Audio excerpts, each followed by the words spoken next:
Bonjour, bonjour, je te souhaite la bienvenue sur ma chaîne YouTube. Alors aujourd'hui, on va aborder le thème comment devenir une femme confiante et c'est important.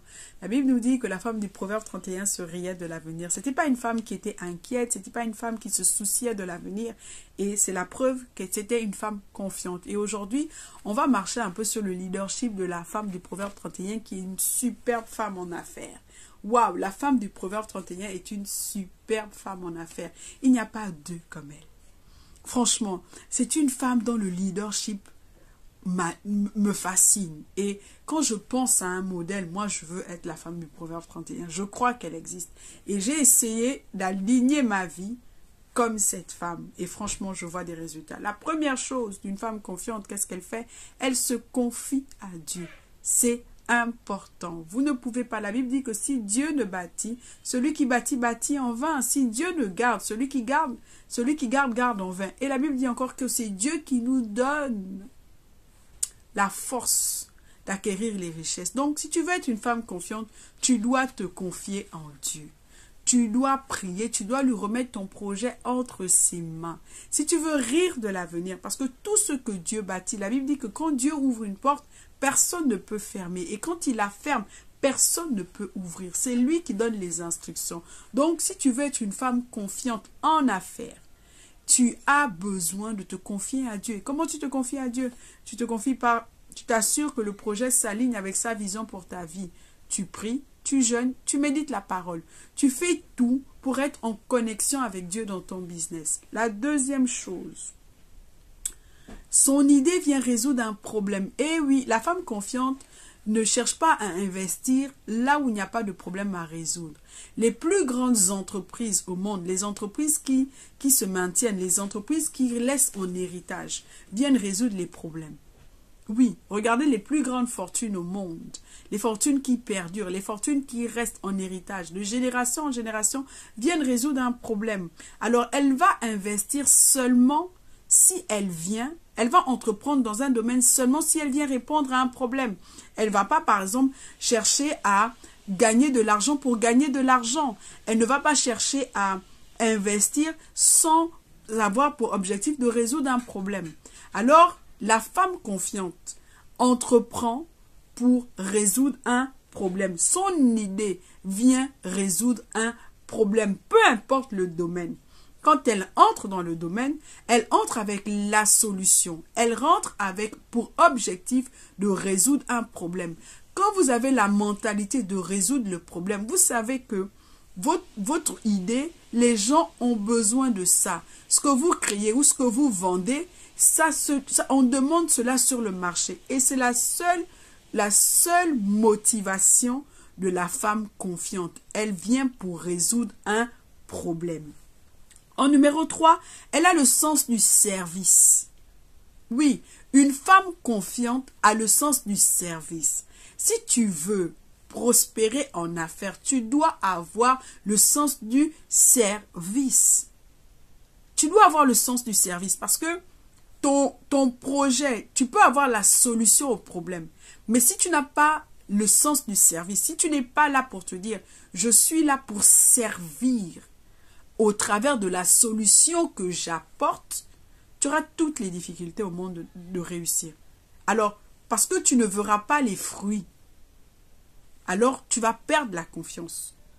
Alors, elle, son objectif numéro 1, au travers de ce qu'elle fait, c'est le service. Son leadership est le service. On nous dit dans la Bible que le plus grand, c'est celui qui sert.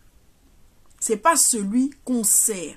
Elle a l'idée, elle a le projet de résoudre le problème dans le domaine bien précis. Mais le canal par lequel elle va le faire, c'est être au service des gens. Elle va être au service de sa clientèle. Et quand on est au service, on vend au prix juste. Elle va être honnête. Elle va être là pour donner. Elle ne va pas utiliser les gens pour atteindre des objectifs ou utiliser les gens juste pour avoir de l'argent pour l'argent. Elle va être au service des gens. Ça, c'est le secret d'une femme confiante. Elle va se dévouer au service des gens au travers du problème qu'elle vient résolver. En numéro 3, Elle ne gaspille pas son temps. Écoutez, tout se passe, mesdames, tout se passe dans le temps. Ce que tu fais dans ton temps est la somme de ta vie, est la somme des résultats que tu veux obtenir dans la vie. Si tu veux être une femme confiante, tu sais que tu peux échanger ton temps contre de l'argent. Tu échanges ton temps pour façonner un produit en retour contre de l'argent. Si tu veux être une femme confiante, tu dois apprendre à gérer ton temps. Parce que c'est dans le temps que tu pourras préparer tes produits. C'est dans le temps que tu pourras livrer tes clients. C'est dans le temps que tu pourras résolver les problèmes. C'est dans le temps que tu pourras t'ajouter de la valeur et faire la différence sur le marché. Si tu n'es pas consciente que ton temps est précieux, il te sera difficile d'être une femme confiante.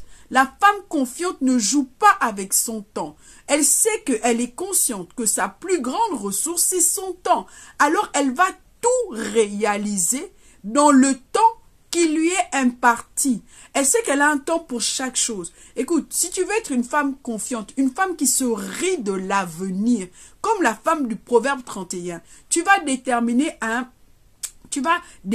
dans les 24 heures ce que tu feras. Et tu auras des actions productives. Si tu n'as pas d'action productive dans le temps, il te sera difficile de rire de l'avenir. Tu dois, pour pouvoir rire de l'avenir, tu ne dois pas gaspiller ton temps. C'est important. Il y a un temps pour chaque chose sous le soleil.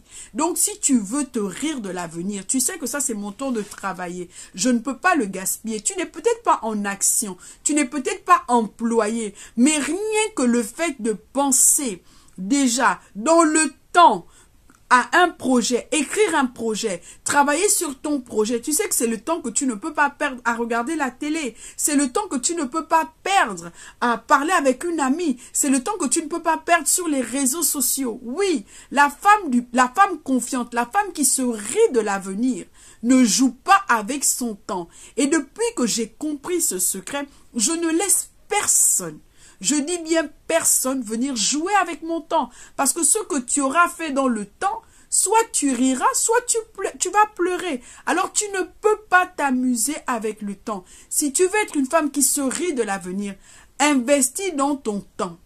Investis, même si tu n'as pas encore d'entreprise, même si tu n'as pas encore de travail.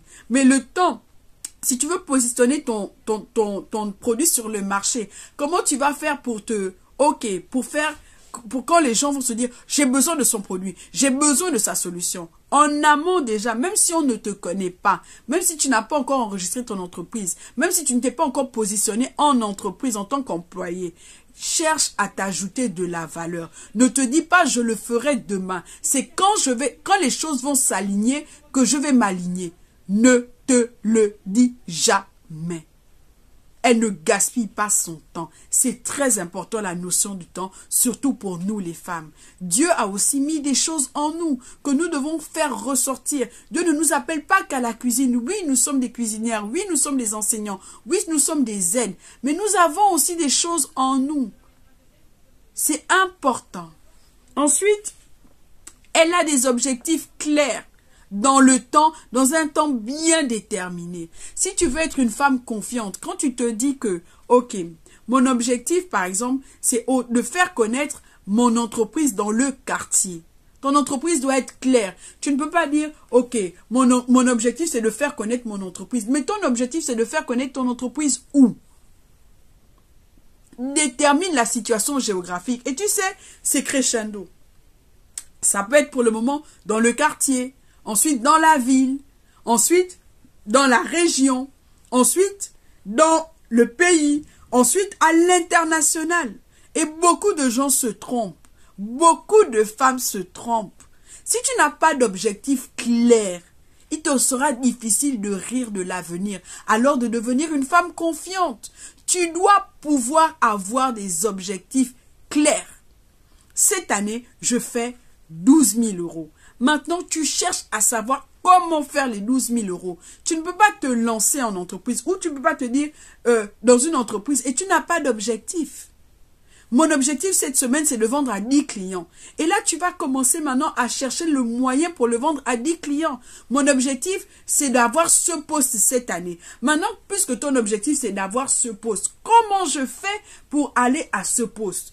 Quelles sont les compétences qu'il me faut pour graduer à ce poste? Ok, celui qui occupe ce poste-là, quelles sont ses compétences? Et dans le secret, parce que tu as un objectif clair, dans le secret, tu commences à aligner les pions pour atteindre ton objectif.